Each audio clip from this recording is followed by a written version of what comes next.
I feel as though I've been misunderstood in my response to the news story about the 8 teens who conspired to beat up Victoria Lindsay. This was entirely my fault for not being more concise and better organized, so I will attempt to clear up some points and misunderstandings. Number 1. I do know the full story. There were 8 teens involved. 2 were boys who stood watch outside, and the rest were girls who were inside. There were only 3 minutes worth that was released as public records. The chief of police said that more took place before the filming actually started. Victoria's head was slammed into a wall several times until she passed out. The video starts when she woke up on the couch, and her assailants renewed the attack. Hospital records said that she had a concussion, which verifies that more violence occurred before the camera was turned on. And the girl who invited Victoria over was staying at her grandmother's house. When interviewed, the girl's mother contradicted her own story on tape and attempted to do damage control by lying about the length of the attack. Number 2. I was not blaming violent media for these teens' actions. I stated that people don't just do something because of what they've seen. I was not clear enough, however, and I'm sorry about that. Violent entertainment is only an offshoot of a bigger problem. It is a symptom, not the source. I thought I had also made myself clear that I was not advocating that we are products of our environment. Several insightful people made comments that they watch violent movies without going out and perpetrating any crimes or domestic disturbances. Good for you. But think about this. It's the same kind of rush from beating somebody up that you get from watching that junk. One is in your head, the other is in your head and your actions. Number 3.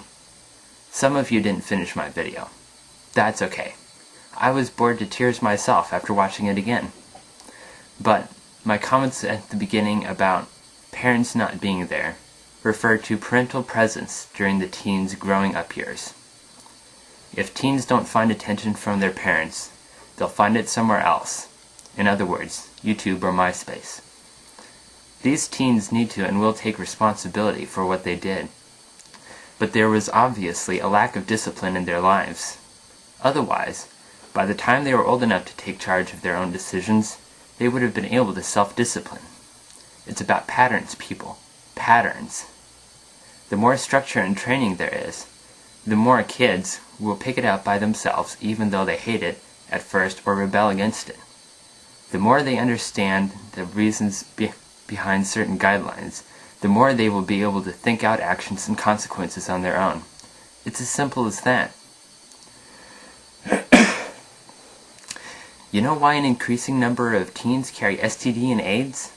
Their parents and society gave up on them. The education committee at your school said, oh well, they're going to have sex anyway.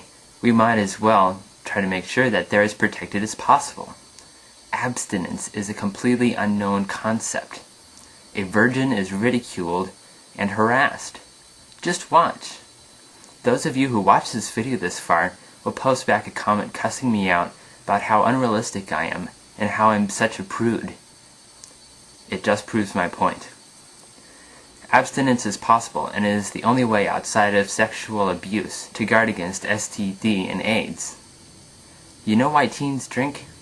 Their fathers gave them sips from their beers while they were watching the football game. They said, they're going to drink anyway, they might as well get wasted at home. You parents out there are giving up on your kids. Why don't you just train your kids how to be criminals at home because, well, if they're going to be criminals, they might as well learn how to steal and murder at home first. That's showing a lot of hope and promise in your kids. If you're not responsible enough as a parent, you shouldn't expect your local school or law enforcement to straighten your kids out, because your kids will pick up your irresponsibility. Be responsible and use some parental control when your kids are still moldable. Do you know what a mother is charged with in a court of law when she doesn't watch her baby and it gets burned on the stove? It's called criminal neglect. Why? Because her irresponsibility caused an injury to her child. Why is this any different when they get to be a little older but not old enough to take responsibility for themselves? Kids still get hurt because of their parents' irresponsibility. Patterns, people. Patterns. Soon these kids will be teens, and they will keep the patterns they learned growing up, and other teens will get hurt. Sound familiar? Except now, your irresponsibility has become theirs, and they will bear the consequences for it.